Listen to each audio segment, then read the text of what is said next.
Hi, my name is Linda Gonzalez, and I am the network coordinator for the 2D Art Design and Content Creation Network for ES Distinction. Hi, I'm Christy O'Neill. I am the middle school 2D art teacher.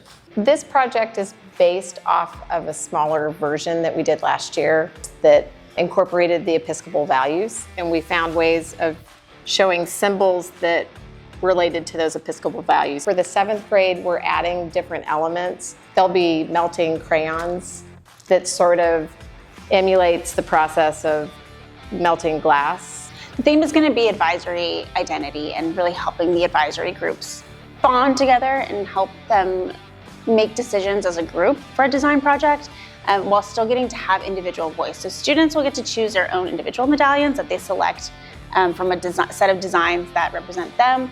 They'll choose their own color scheme, but they'll take the smaller medallions and put them on a larger panel that the entire advisory group puts together.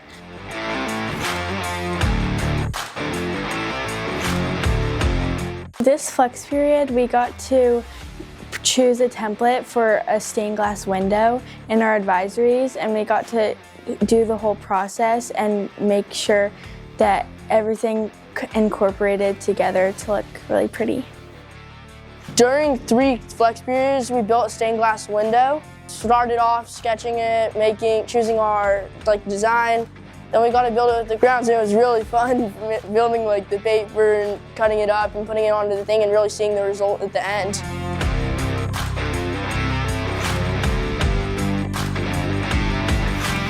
I think it looks great, and I think it looks that spot where a lot of light gets in through the windows.